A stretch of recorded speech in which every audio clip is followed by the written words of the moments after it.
ராஜராஜ சோழன் குறித்து விசிக தலைவர் திருமாவளவன் பேசியது சர்ச்சையான நிலையில் ராஜராஜ ராஜேந்திரன் என்பது சோழ மன்னர்களின் இயற்பெயர் அல்ல என்கிறார் வரலாற்று ஆய்வாளர் மன்னர். சோழர்களின் தமிழ் பங்களிப்பு குறித்து அவர் பேசியவற்றை இப்போது பார்க்கலாம்.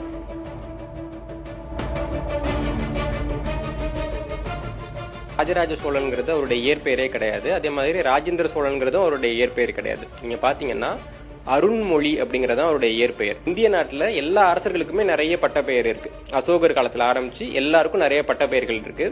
அப்படி ராஜராஜ சோழன் அப்படின்னு சொல்லப்படக்கூடியது அவருடைய பட்டப்பெயர்.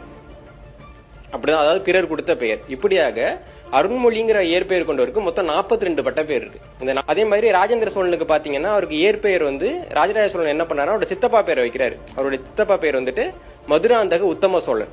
அதனால மதுராந்தகன் அப்படின்னு அவருக்கு பேர் வச்சாரு. பதவிக்கு வந்த புதிதுல ராஜேந்திர சோழன் கல்வெட்டிலே மதுராந்தகன் தான் அவருடைய பேர் இருக்கும். காசுகள்லயும் மதுராந்தகன் தான் இருக்கு. பின்னாடி மக்கள் அவருக்கு ராஜேந்திரன்கிற இன்னொரு பேரை கொடுக்குறாங்க.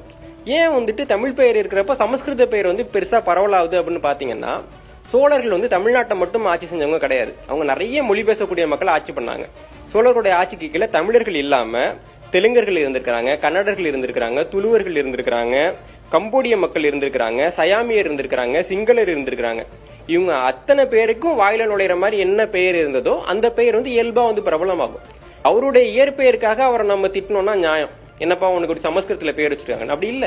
அடுத்தவங்க அவர் இன்ன பேர்ல கூப்பிட போறாங்கன்னு அவருக்கு ஒன்னும் ஜோசியம் தெரியாது இல்லைங்களா. அது இயல்பாக நடக்கக்கூடியது. அதுக்கே அவரை குறை சொல்றாங்கன்றத நம்ம ஏத்துக்க முடியல. பவனப்பிடாரங்கிற தேவாரம் போதக்கூடிய ஒரு தமிழர் தான் தஞ்சாவூர் பெரிய கோயிலுக்கு தலைமை பூசாரியாக இருந்தார். அவருக்கு கீழே பிற பூசாரியாக பாத்தீங்கன்னா 7 பேர் இருந்தாங்க. அந்த 7 பேர்ல 3 பேர் சமஸ்கிருதம் பாடக்கூடியவர்கள், ஆனா 4 பேர் தமிழ் பாடக்கூடியவர்கள். அப்போ ஒரு தலைமை பூசாரி, 4 பூசாரிங்க. இது போக 48 பேரை தேவாரம் திருவாசகம் ஓதுறதுக்குன்னே சிறப்பாக ராஜராஜ நியமிச்சார். பிராமணர்களுக்கு நிறைய நிலதானம் கொடுத்தார் ராஜராஜ சோழன் காலகாலமா சொல்லிட்டு இருக்காங்க. ராஜராஜ சோழன் நிலதானம் கொடுத்ததுக்கு நமக்கு கிடைக்கக்கூடிய ஒரே செப்பேடு ஆனைமங்கலம் செப்பேடு. அந்த செப்பேட்டினுடைய நிலதானம் பிராமணர் கொடுக்கப்பட்ட நிலதானம் கிடையாது. அது ஆனைமங்கலம்ங்கிற ஊர்ல ஒரு பௌத்த விகாரம் கட்டுறதுக்காக, ஒரு பௌத்த சமயத்தினுக்கான ஒரு சின்னம் கட்டுறதுக்காக கொடுக்கப்பட்ட நிலம் தான் ராஜராஜன் கொடுத்திருக்காரு.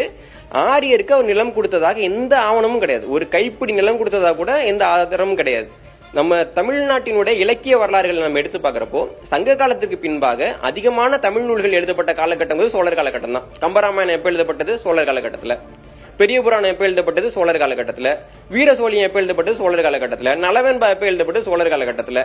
அப்போ சங்க காலத்திற்கு பிறகு ஒரு பெரிய தமிழ் மறுமலர்ச்சியை கொண்டு வந்தவர்கள் சோழர்கள். கோயில்ல சமஸ்கிருதத்தை வெளில கொண்டு போகணுன்றதுக்காகவே தேவாரத்தையும் திருவாகத்தையும் ரொம்ப சண்டை போட்டு கோயிலுக்குள்ள கொண்டு வந்தவர்கள் சோழர்கள்.